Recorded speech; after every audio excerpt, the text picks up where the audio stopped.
오늘은 출애굽기 40장 34절로 38절 말씀을 가지고 여호와의 영광을 위해라는 제목으로 세 가지를 살펴보고 은혜를 나누겠습니다. 첫째, 우리 마음 중심에 하나님을 모셔야 합니다. 우리 34절로 35절 함께 봅니다.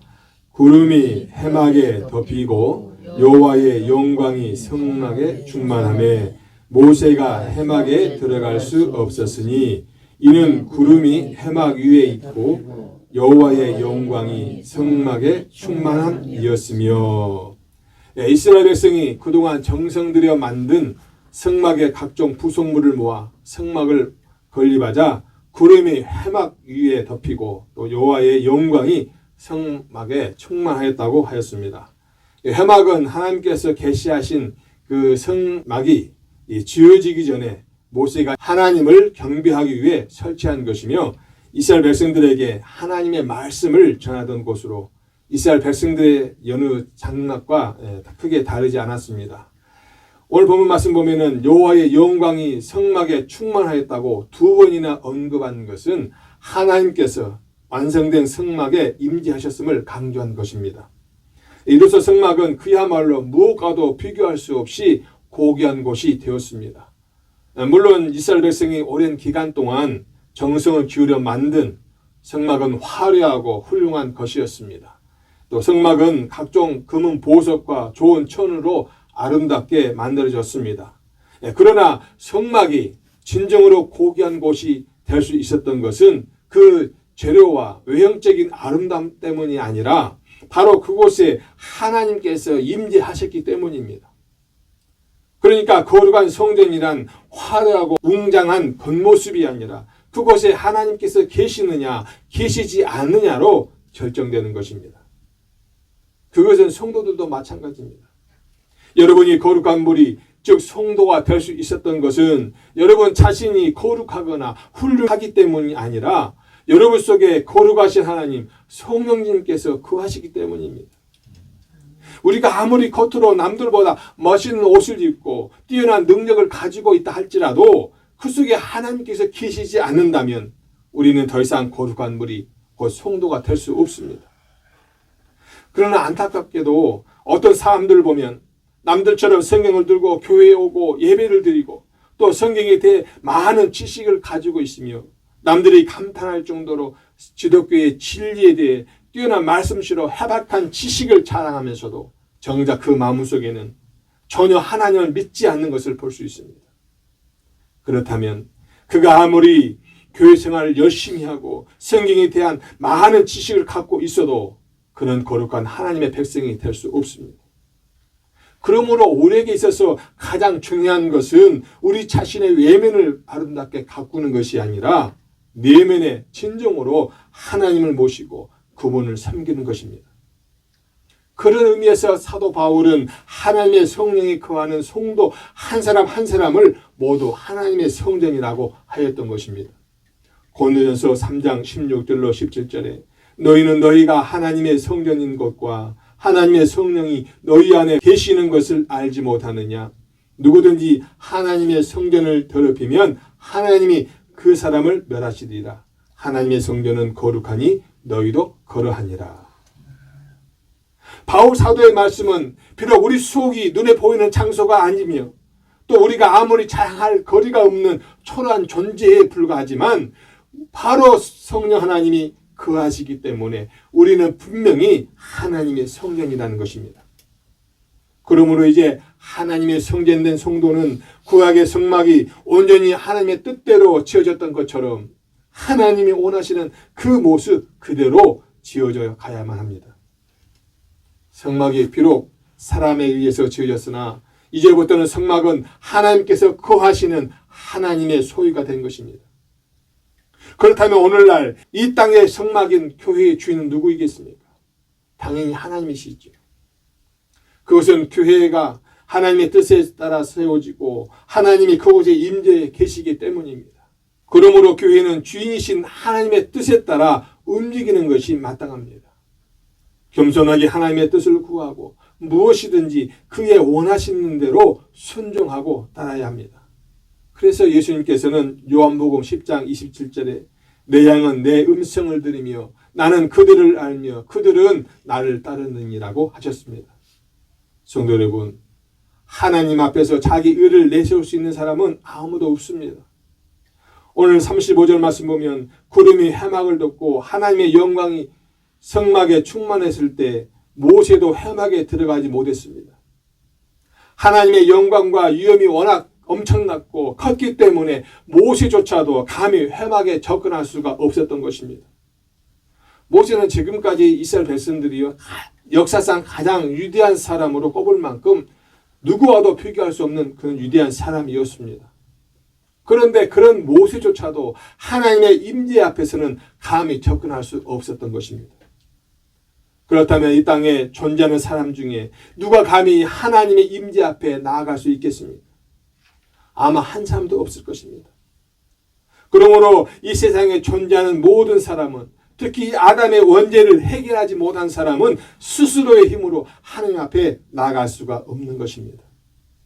사랑하는 성도 여러분, 화려한 겉모습으로 하나님을, 세상을 감동시킬 수는 없습니다.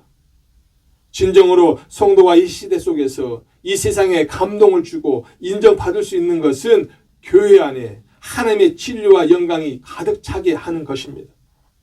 그러므로 우리는 교회의 겉을 치장하기에 앞서 진실한 믿음과 거룩한 삶과 사랑으로 교회를 가득 채워서 세상 속에 하나님의 위엄과 영광을 드러내야 합니다. 그러기 위해서는 우리 마음 중심에 하나님을 모시고 사는 삶이 우선되어야 할 줄 믿습니다. 그러한 성도가 다 되시길 주님의 이름으로 축복합니다. 둘째, 성도는 하나님의 인도하심을 따라야 합니다. 우리 36절로 37절 말씀 함께 봅니다. 구름이 성막 위에서 떠오를 때에는 이스라엘 자손이 그 행진하는 길에 앞으로 나아갔고 구름이 떠오르지 않을 때에는 떠오르는 날까지 나아가지 아니하였으며. 이스라엘 백성은 구름이 해막 위에서 떠오를 때는 광야길로 행군했지만 구름이 떠오르지 않을 때는 언제까지고 그 자리에 머무르며 기다리고 있어야 했습니다. 그런데 구름이 떠오르기까지는 며칠이 걸릴지 아무도 모릅니다. 그 기간이 때로는 1년씩이나 되기도 했고 때로는 며칠밖에 걸리지 않을 때도 있었습니다. 그래서 이스라엘 백성은 한 자리에 머물러 있을 때도 언제나 곧 떠날 채비를 하고 기다려야 했었습니다. 그러니 당연히 한 자리에 집을 짓고 정착하거나 또 그곳에 토지를 마련하고 농사를 짓거나 어떤 생활 기반을 이루갈 생각을 전 할 수가 없었습니다. 그들에게 광야길은 영원히 머무를 터전이 아니라 약속의 땅을 향해 가는 나그네 길에 잠깐 머물다 가는 곳이기 때문입니다. 그래서 그들은 광야에서 아무런 희망도 아무런 미련도 갖지 않았습니다. 그렇다면 이 세상을 살아가는 우리 성도들의 태도도 이와 같아야 할 것입니다. 왜냐하면 영원한 본향인 천국을 향하여 나아가는 성도들에게 이 세상은 광야와 같이 잠깐 머물다 갈 나그네 길이기 때문입니다.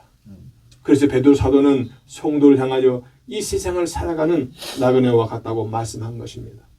베드로전서 2장 11절에 사랑하는 자들아 고르민과 나그네 같은 너희를 권하노니. 그리고 이스라엘 백성들은 자신의 생각과 판단대로 광야길을 행진한 것이 아니라 구름이 인도한 대로 행군했습니다. 이것은 이스라엘 백성이 하나님의 인도하심을 따라 광야길을 갔음을 의미하는 것으로 40년의 긴 광야 생활을 무사히 마치고 약속의 땅인 가나안에 들어갈 수 있었던 비결이었습니다. 오늘날 세상 사람들은 이 땅 위에서 남들보다 많은 것을 얻고 인생을 위해 보다 많은 것을 쌓아두려고 노력합니다. 세상의 물질과 부귀, 권세에 자신의 모든 인생을 걸고 그것을 얻기 위해 수단과 방법을 가지 않습니다. 그리고 자신이 얻은 것은 어떤 일이 있어도 내어놓지 않고 그것을 지키기 위해서 최선을 다합니다. 그러나 하늘을 본향으로 삼는 성도들은 이 세상에 대하여 그렇게 애착을 가지고 미련을 두어서는 안 됩니다. 이 세상 것들은 모두 바람에 실려 사라지는 아침 안개와 같이 헛될 뿐이기 때문입니다. 그래서 주의 형제 야고보는 야고보서 4장 14절에 내일 일을 너희가 알지 못하는도다. 너희 생명이 무엇이냐? 너희는 잠깐 보이다가 없어지는 안개라고 말씀했습니다. 산성도 여러분, 우리가 살아가고 있는 이 세상은 마치 이스라엘 백성이 걸어갔던 광야길과 같습니다. 그곳에서처럼 우리 인생길 앞에도 여러 가지 위험이 도사리고 있습니다. 아무리 광야에 대한 지식이 뛰어난 자도 그곳을 지나칠 때에는 닥칠지도 모를 모든 위험을 다 알 수 없듯이 우리가 살아가는 인생길에도 그 어떤 위험, 그 모두를 알 수 있는 사람은 아무도 없습니다. 아무리 조심하고 예비해도 도저히 피할 수 없는 위기가 닥쳐오고 미리 안다고 해도 어쩔 수 없는 시련이 찾아오는 것이 우리 인생길입니다. 그런 인생길을 사람의 힘만으로 승리하며 걸어간다는 것은 불가능합니다. 그러나 우리가 우리의 인생 요정을 하나님의 인도하심에 맡길 때 우리는 승리하는 인생을 살 수가 있습니다. 우리는 우리의 인생길의 위험을 모두 알지는 못하고 설령 안다고 해도 그것을 헤쳐나갈 힘이 없지만 하나님께서는 인생의 모든 위험과 문제를 다 알고 계실 뿐만 아니라 어떤 위험과 고난도 능히 이길 수 있는 능력을 가지고 계십니다. 그런 하나님께 우리의 인생길을 맡기고 그의 인도하심을 따른다면 어찌 우리 인생길이 형통하지 않겠습니까? 성도 여러분, 지금 여러분의 인생길에 넘지 못할 고난과 위험이 놓여 있습니까? 어디로 가야 할지 몰라 방황하고 있습니까? 그렇다면 지금 당장 모든 고민과 판단을 하나님께 맡기십시오. 그 순간 여러분의 인생길은 성공과 축복으로 이어질 것입니다. 하나님의 인도하심, 그것보다 여러분의 인생을 더 확실히 승리로 이끌 수 있는 것은 없습니다. 사랑성도 여러분, 우리가 세상에서 승리의 삶을 살 수 있는 원동력은 자신의 힘이 아니라 오직 하나님의 인도하심을 따르는 것입니다. 이 땅의 것이 아니라 오직 참되고 영원한 하늘나라를 위해 하나님의 인도하심을 받는 그런 그 하나님의 인도하심을 따르는 지혜로운 성도들이 다 되시길 축복합니다. 셋째, 하나님의 보호는 완벽합니다. 우리 38절 함께 봅니다. 낮에는 여호와의 구름이 성막 위에 있고 밤에는 불이 그 구름 가운데에 있음을 이스라엘 족속이 그 모든 행진하는 길에서 그들의 눈으로 보았더라. 아멘. 이스라엘 백성이 광야길을 가는 동안 낮에는 여호와의 구름이 성막 위에 있고 밤에는 불이 그 구름 가운데에 있음을 볼 수 있었습니다. 이것은 하나님의 임재와 인도하심을 상징할 뿐만 아니라 이스라엘을 보호하시는 하나님의 은혜였습니다. 당시 이스라엘 백성들이 가고 있는 광야는 낮에는 뜨거운 햇빛이 내려쬐어서 일사병에 걸리기 쉽고 밤에는 반대로 혹독한 추위가 닥쳤습니다. 이런 상황에서 낮의 구름은 뜨거운 햇빛으로부터 백성들을 보호해 주었고 또 밤에 구름 가운데 있는 불은 추운 밤에 한기로부터 백성들을 따뜻하게 보호해 주었던 것입니다.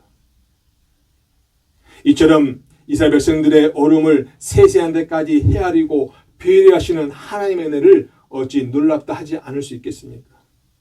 그러나 성도 여러분, 이런 이스라엘 백성들을 불효하지 마시기 바랍니다. 왜냐하면 이스라엘을 보호하신 하나님께서 여러분도 동일한 은혜로 보호하고 계시기 때문입니다. 하나님께서는 지금도 자기 백성인 성도들을 인생의 온갖 뜨거운 시련과 차가운 고난으로부터 지키시고 보호하고 계십니다. 지금까지 지내온 여러분들의 인생길을 돌아보시기 바랍니다.